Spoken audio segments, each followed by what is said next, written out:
Alcohol, phenol, इथर part 2 ह्याच्यामध्ये आपण सगळं फिनॉलचे रिएक्शन्स बघू.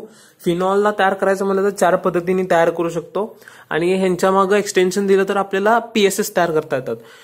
पहिल्यांदा क्लोराईड प्रोडक्ट जर घेतलं, फिनाइल क्लोराईड, मग त्याला मोल्टन आणि फ्युज्ड NaOH आणि फॉलोड बाय H+ दिलं in presence of 300 to 320 atm pressure, तर फिनॉल भेटतं. तेच सल्फोनेशन प्रोडक्ट म्हणजे SO3H वाला फिनॉल आहे, त्याला त्याच्यावर मोल्टन किंवा फ्युज्ड NaOH आणि फॉलोड बाय H+ द्यायचं. ते प्रेशरची गरज नाही आहे त्याला आणि आपल्याला फिनॉल भेटतं. परत डायझोनियम सॉल्ट मध्ये वॉर्म वॉटर जर टाकलं तर आपल्याला फिनॉल भेटतं. आणि क्युमिन पासून O2 in presence of sunlight आणि फॉलोड बाय H3O+ जर दिलं तर फिनॉल भेटतं. ह्याच्या मागे एक्सटेन्शन करता येतात भरपूर. आता फिनॉलचे प्रॉपर्टीज आहेत ते आपल्याला 7 बघायचे. पहिल्यांदा acid base reaction. Acid base reaction sodium bicarbonate सोबत रिएक्शन करत नाही फिनॉल. नंतर सोडियम सोबत हीट केलं किंवा NaOH सोबत रिएक्शन केली तर PHONA तयार होतं विच इज सॉल्ट. आणि हीट जर केलं असेल तर H+ नंतर ते H2 तयार करतं आणि जर ऍसिड बेस रिएक्शन असेल तर वॉटर तयार होतं. नंतर इस्टरिफिकेशन. इस्टरिफिकेशन मध्ये आपल्याला माहिती आहे 3 जणांसोबत इस्टरिफिकेशन करतो. ऍसिड कार्बॉक्सिलिक ऍसिड, ऍसिड एनहायड्राइड आणि ऍसिड क्लोराइड. ह्यांच्या तिघांचं प्रोडक्ट जे आहे ते RC डबल बॉन्ड OPH तर असणारच आहे. पण जर एनहायड्राइड सोबत रिएक्शन केली असेल तर त्यासोबत आपल्याला एक कार्बॉक्सिलिक ऍसिड पण भेटणार आहे. आता नंतर पुढचं आहे electrophilic addition reaction. Electrophilic addition reaction मध्ये आपण नायट्रेशन आणि नायट्रेशन आणि ब्रोमिनेशन बघणार आहे. नायट्रेशन मध्ये डायल्यूट HNO3 सोबत जर रिएक्शन केली तर ऑर्थ्रो आणि पॅरा हे दोन्ही वेगवेगळे प्रोडक्ट भेटणार आहेत नायट्रेशनचे.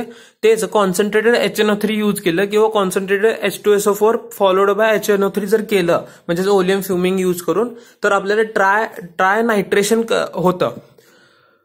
तेच आता ब्रोमिनेशन मध्ये बघितलं Br2 at 0 degree Celsius in presence of CS2 किंवा CHCl3 जर केलं तर आपल्याला ऑर्थ्रो आणि पॅरा प्रोडक्टवर ब्रोमिन भेटणार आहे फिनॉलच्या. तेच जर एक्सेस Br2 आणि H2O अशी जर रिएक्शन दिली किंवा सिंपल Br2 आणि H2O जर रिएक्शन दिली तर आपल्याला ट्राय ब्रोमिनेशन होतं आणि ट्राय ब्रोमिनेशन जे आहे ते व्हाईट PPT तयार करतं. आता पुढं रेमन टायमेन रिएक्शन, त्याच्यामध्ये थोडंसं व्हॅरिएशन करून दुसरी एक रिएक्शन तयार होते.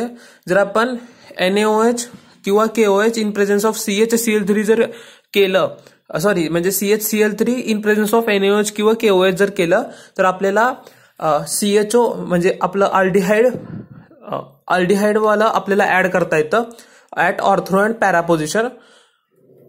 तेच जर आपण CHCl3 सोबत केलं तर ते रेमन टेमन रिएक्शन झाली. त्यामध्ये व्हॅरिएशन केलं CCl4 in presence of NaOH आणि KOH जर केलं तर ऑर्थ्रो अँड पॅरा सॅलिसायक्लिक ऍसिड आपल्याला भेटतं. त्याच्यामधलं पण ऑर्थ्रो सॅलिसायक्लिक ऍसिड मेजर आहे कारण हायड्रोजन बॉन्डिंग होतं. नंतर कोलबेज रिएक्शन आणि त्यामध्ये थोडंसं व्हॅरिएशन. कोलबेज रिएक्शन मध्ये काय NaOH आणि CO2 आणि H+ रिएक्शन करते. त्याच्यामध्ये आपल्याला ऑर्थ्रो सॅलिसायक्लिक ऍसिड भेटतं कोलबेज रिएक्शन मध्ये. तेच आता NaOHच्या ऐवजी आपण KOH जर घेतलं, KOH CO2 H+ जर केलं तर पॅरा सॅलिसायक्लिक ऍसिड भेटतं आपल्याला. नंतर फिनॉलचे 2 अजून रिएक्शन्स आहेत. जर आपण त्याला झिंक डस्ट जर दिली तर बेन्झिन तयार होतं परत एकदा.